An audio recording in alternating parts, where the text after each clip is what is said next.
Assalamualaikum warahmatullahi wabarakatuh. Waalaikumsalam warahmatullahi wabarakatuh. Waalaikumsalam warahmatullahi wabarakatuh. Bagaimana kabarnya anak-anak? Alhamdulillah baik, Bu. Baik, Bu. Meskipun pembelajaran kita masih daring, Ibu harapkan anak-anak semua tetap semangat untuk mengikuti pembelajaran hari ini.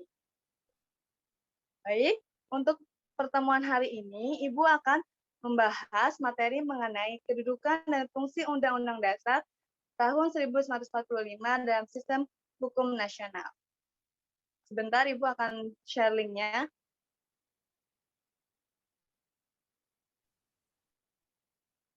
Ibu minta tolong untuk share link-nya.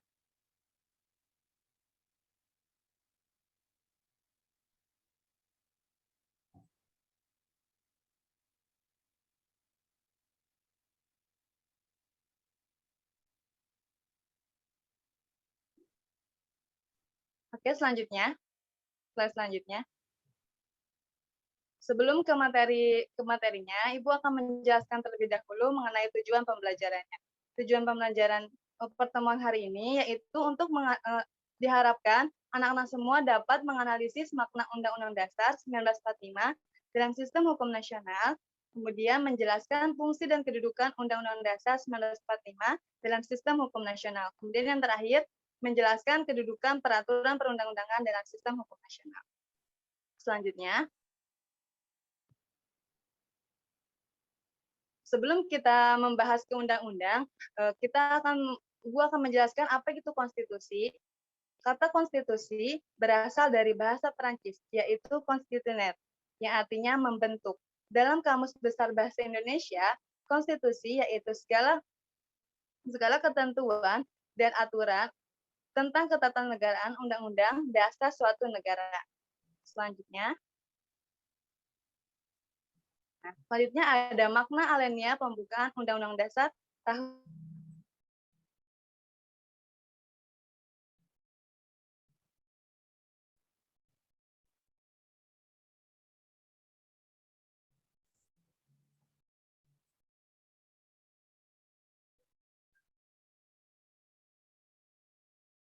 Maksud dari pokok yang pertama yaitu pemahaman tersebut menjelaskan bahwa negara Indonesia adalah negara yang melindungi dan meliputi segenap bangsa Indonesia dan seluruh tumpah darah Indonesia, serta mencakup segala paham golongan dan paham perseorangan.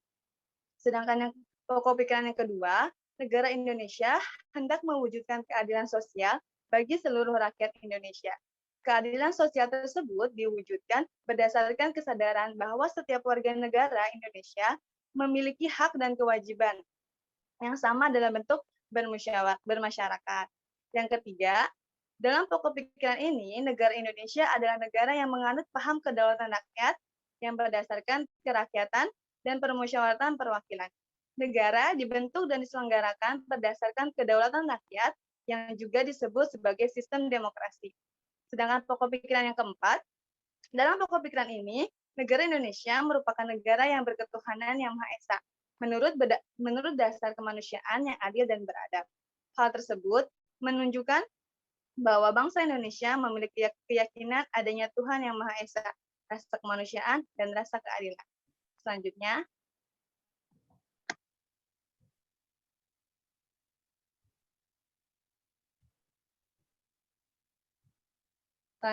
ada makna Undang-Undang Dasar Negara Republik Indonesia. Ada 4 makna. Yang pertama, menjadi sumber motivasi, aspirasi, serta tekad perjuangan bangsa Indonesia. Yang kedua, menjadi sumber cita hukum dan moral yang ditegakkan baik dalam lingkup nasional maupun dunia. Yang ketiga, mengandung nilai-nilai universal yang diunjung tinggi oleh seluruh bangsa di dunia. Dan yang terakhir, mengandung nilai-nilai yang mampu mengikuti dinamika masyarakat dan tetap menjadi landasan perjuangan bangsa dan negara Indonesia. Selanjutnya ada kedudukan dan fungsi Undang-Undang Dasar 1945 dalam sistem hukum nasional.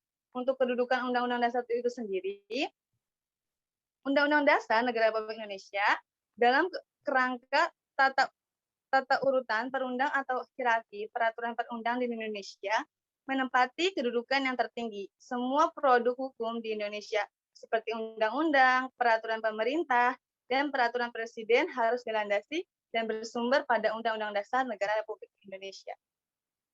Selanjutnya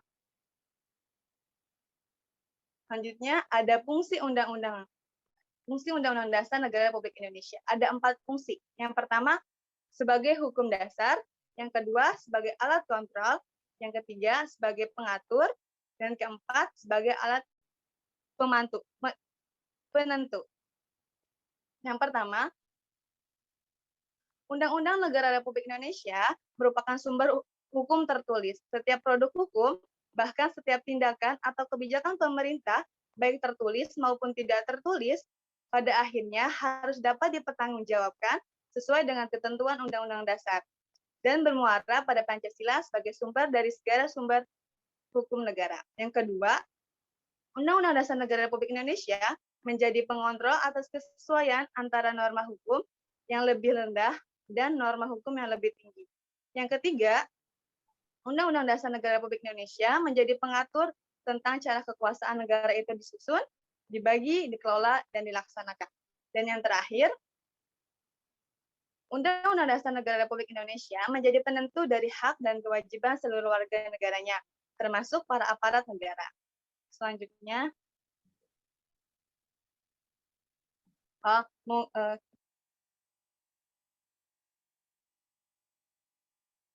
mungkin cukup sekian materi yang bisa Ibu sampaikan hari ini.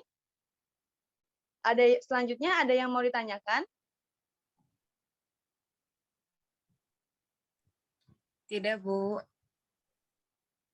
Kalau tidak ada, dari materi yang sudah Ibu sampaikan hari ini, Ibu ingin salah satu dari kalian ada yang menyimpulkan materi yang sudah Ibu bahas. Ada yang mau menyimpulkan? Saya, Bu. Siapa? Nahda. Baik, Nahda, silakan.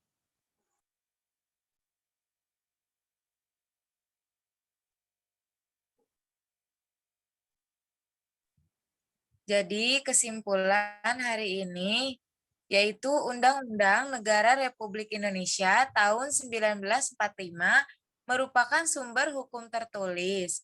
Setiap produk hukum, bahkan setiap tindakan atau kebijakan pemerintah, baik tertulis maupun tidak tertulis atau konvensi, pada akhirnya harus dapat dipertanggungjawabkan sesuai dengan ketentuan Undang-Undang Dasar Negara Republik Indonesia tahun 1945 dan bermuara pada Pancasila sebagai sumber dari segala sumber hukum negara.